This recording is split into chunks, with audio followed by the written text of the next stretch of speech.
Okay. Mr. We can cut that then. We can cut that. Hello. Mr. President, good to see you. Thank you so much. Happy Thanksgiving. Thank you. You too. A question about this tragic shooting in Washington, D.C.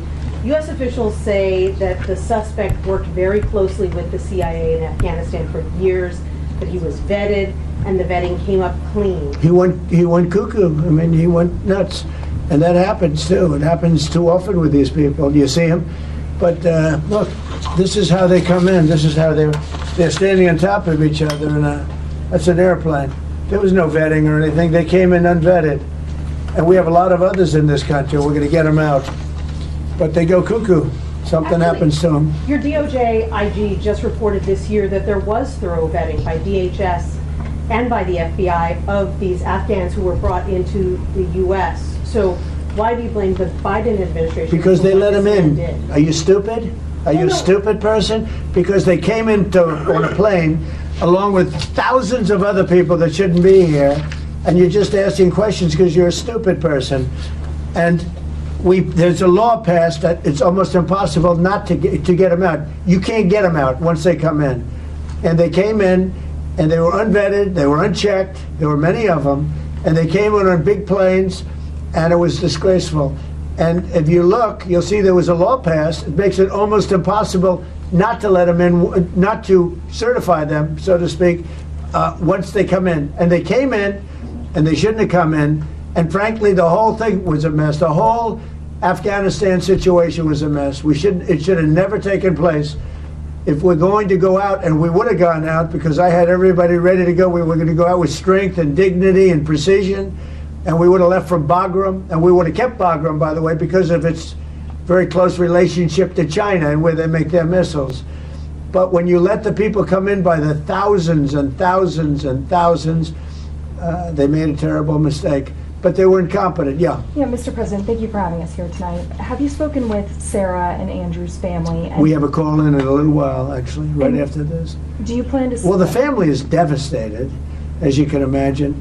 But we have spoken. I mean, my people have spoken with the family. We'll be speaking tonight, tomorrow. You have to give them a little. They just found out about their daughter. You know, you can't just call 2 seconds later. Yeah, of course. It's a very, very tough situation. Obviously, she was so outstanding. I mean, I just heard outstanding in every single way. It's in the early stages, obviously, here, but do you plan to attend Sarah's funeral? I haven't thought about it yet, but it certainly is something I could conceive of. I love West Virginia. You know, I won West Virginia by one of the biggest margins of any president anywhere. And it's, you know, these are great people. I love the people of West Virginia. I love the people of our country. But I haven't given it any thought, but it sounds like something I could do, yeah. It's very raw. Yeah, of course. The suspect does have a wife and 5 children who live in Washington. Do you plan to deport them?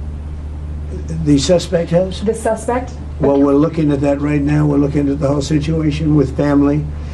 It's a tragic situation. Yeah, Jeff? Mr. President, are there any changes you want to make to improve safety for National Guardsmen who are being sent into these cities? No, just I want to have more. As you know, we're sending 500 more. We had very little crime in Washington now for, you know, many months. Record-setting low crime, and this happened. And I don't know how you put this on the scale of that. This is sort of different. This is a terrorism threat, and this was done because they're so effective. If they weren't effective, you probably wouldn't have had this done. But this was done because the National Guard has been so effective. You know, you went from having a tremendous amount of crime and death, killing, everything else, to having none.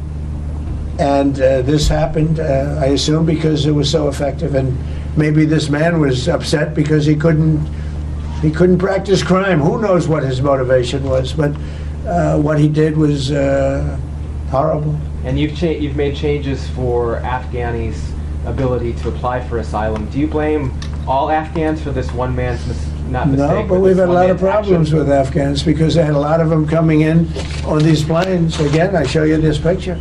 We had a lot of them coming in on these planes that are, look at them. There was no check-in. They just poured into the plane.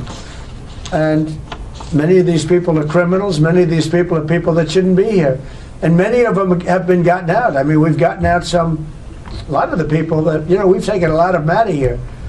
But many of But them they are came here in. legally, right? Yeah, I know, this deal, sorry, many are wonderful, yeah, No, I'm sure. I said many are here legally, though. What should they think in terms of their prospects? Well, they can't be happy, okay? They can't be happy. Because what's taking place between that, if you look at Somalia, they're taking over Minnesota, and we got a lot of problems with the gangs, with all of the things taking place in Minnesota. We have an incompetent governor, we have a dope governor. They can't be happy about what's going on. And if you talk about the Afghans, there's a problem because so many bad ones came in on the planes. They just walked in. Whoever the strongest people were physically in a way, but whoever the strongest, they got on the planes. There was no checking. They just swamped the planes. They took off. We had no idea who they were. Yeah, do you want to ask a question behind? Me? Hi, sir. Happy Sure, Thanksgiving. hi. What do the Somalians have to do with this Afghan guy who shot the national? Nothing, but Somalians have caused a lot of trouble. They're ripping us off for a lot of money. There's a tremendous amount of money going back to Somalia. What the hell are we paying money to Somalia for? But they're ripping off our country at a level that few people have been able to see before. That's about the only thing. You talk about competence. We have Ilhan Omar, who does nothing but complain about our country and our Constitution. And she comes from a country with practically no country. It's devastated, it's crime-ridden, it's a mess, it's a disgrace. And we took their people at a tremendous... We're not taking their people anymore. We're not taking their people. And we're getting a lot of their people out because they're nothing but trouble. Okay, thank you very much, everybody. Go ahead. One question about this asylum claim that is being floated. Of course, you just detailed that this suspect was flown in under the Biden administration. Yeah. But was he granted asylum under your administration? When it comes to asylum, when they're flown in, it's very hard to get them out. No matter how you want to do it, it's very hard to get them out. But we're going to be getting them all out now. Thank you very much. Thank you, Mr. President. Thank you, sir. Thank you, everybody. Here, take that picture if you want it, press. Mr. President, what are you most thankful for this Thanksgiving? Thank you, guys. Keep moving. The fact that America's great again. We made America great again. America was a dead country. We made America great again.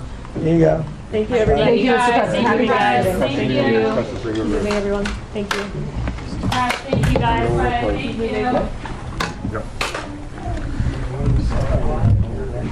Hey, Brian.